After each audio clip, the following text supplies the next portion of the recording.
Hello guys, welcome to my channel. So నాకు ఇక్కడ camera set చేయలేకపోతున్నా 1 minute. So నాకైతే ఈరోజు సమ్మర్ ట్రిప్ డే ప్లాన్ 4 అనమాట. సో ఈరోజు వచ్చేసి ఏంటంటే ఈరోజైతే మేము వైజాగ్ అయితే బయలుదేరిపోతున్నాం. అది మీకు ఆల్రెడీ చెప్పాను లాస్ట్ వీడియోలో. సో లాస్ట్ వీడియోలో అయితే అంటే నేను ఊరికైతే వెళ్ళినాం, వచ్చేసి ఊరికనేది గుడికి అయితే వెళ్ళినాం కదా. సో అది చూసే ఉంటారు, చూడకపోతే మాత్రం ఇప్పుడే చూసేయండి. సో ఏంటంటే అక్కడ అసలు యాక్చువల్గా నిన్ననైతే బయలుదేరదాం అనుకున్నాం, ఈరోజు మార్నింగ్ అని అనుకున్నాం. బట్ మళ్ళీ అలసిపోతాం ఎందుకు వచ్చినాక అని చెప్పి సరే అని చెప్పి ఈరోజు నైట్కి అయితే తీసుకున్నాం అనమాట. సో ఈరోజు నైట్ అయితే మేము అక్కడికైతే బయలుదేరిపోతాము కాబట్టి. అండ్ ఇంకా నేను టిఫిన్ చేయడం మర్చిపోయినా, అట్లనే ఇంకేంది లంచ్ తీయడం మర్చిపోయిన వీడియోస్. సో టిఫిన్ వచ్చేసి మాది అట్టు, అండ్ లంచ్ వచ్చేసి ఏంటి అయ్యో నేను మర్చిపోతాను, రైస్ అండ్ చికెన్ ఫ్రై అనమాట. అండ్ పప్పు కూడా చేశారు. మనం చికెన్ ఫ్రై అంటే మనం పప్పు తినాం అనుకోండి. సో అది వచ్చేసి ఈరోజు మా లంచ్ అండ్ టిఫిన్ అనమాట.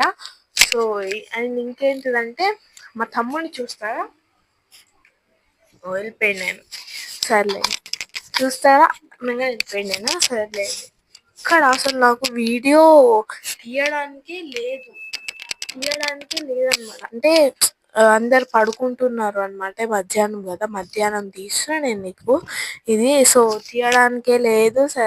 లోపల తీద్దామంటే అక్కడేమో లైటింగ్ ఉండదు, ఇక్కడ ఎండ కొడుతుంది. బాల్కనీలో కూర్చొని అయితే తీస్తున్నాం మీకోసం.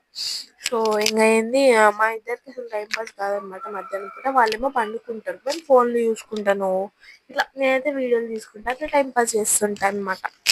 సో గైస్, మీరు వైజాగ్ పోక మేము యాక్చువల్గా 7 years అయితే అయింది. ఎందుకంటే మేము టికెట్స్ బుక్ చేసుకున్నాం. నాకు ఎగ్జామ్స్ వస్తాయి, టికెట్స్ బుక్ చేసుకుంటాం. నాకు ఎగ్జామ్స్ లేకపోయినా వాళ్ళు ఎక్కడికైనా వెళ్తారు, అంటే ఏదో ఒక ఫంక్షన్ వస్తుంది అనమాట వాళ్ళకి. అట్లా ప్రతిసారి ఒక 6-7 years అయింది మేము అసలు పోక. మళ్ళీ 7 years ఇంకా ఇప్పుడు పోతున్నాము. అంటే యాక్చువల్గా మేలో కుదరదు అని చెప్పి, కుదరదు అని చెప్పి ఇప్పుడే అయితే వెళ్ళిపోతున్నాం అనమాట. అంటే 2 ఊర్లకి. అండ్ నేను 9th class డ్రెస్ కూడా కొనేసుకున్నాను. సో ఇది వచ్చేసి మీరు చాలా లెంత్ అయిపోయింది అంటుంది, 2 minutes 50 seconds అయింది. సో ఎందుకులేండి, దాని తర్వాతకి ఇప్పుడైతే నేను లంచ్ అదంతా అయితే చూపించేస్తాను. ట్రైన్ 12 గంటలకు అనుకుంటా, గుర్తులేదు, అది చూడలేదు టికెట్ని. సో అది వచ్చేసి ఈరోజు బ్లాగ్ అనమాట. అంటే అయిపోలేదు, ఆగండి. సో గైస్, ఈరోజు నా డిన్నర్ వచ్చేసి చపాతీ చికెన్ అనమాట. సో ఈరోజు వీడియోలో జస్ట్ నేను వైజాగ్ రీచ్ అయినట్టయితే చూపిస్తాను. నెక్స్ట్ వీడియోలో వచ్చేసి నేను వైజాగ్ రీచ్ అయ్యాక ఎక్కడికి వెళ్తామని చెప్పి చూపిస్తాను. సో ఈరోజు అయితే అదైతే చూపిస్తాను అనమాట. సో గైస్, మేమైతే రీచ్ అయిపోయామన్నమాట. అంటే నెక్స్ట్ స్టేషన్ మాది దువ్వాడ స్టేషన్ అయితే దాటేసాము. కాబట్టి అక్కడికి రీచ్ అయ్యాక మీకు బోర్డు అనేది చూపిస్తాను. విశాఖపట్నం అని ఒక బోర్డు ఉంటుంది. ఇక్కడైతే మరీ అంత ఫార్మింగ్ అయితే నాకు కనిపించలేదు, ఎందుకంటే పొద్దున్న చేసా కాబట్టి నేను ఉండొచ్చు. సో అక్కడైతే రీచ్ అయ్యాక సో మేమైతే రీచ్ అయిపోయాం. మీకు నచ్చినట్లయితే లైక్, షేర్, సబ్స్క్రైబ్ చేసేసేయండి గాయ్స్. బాయ్.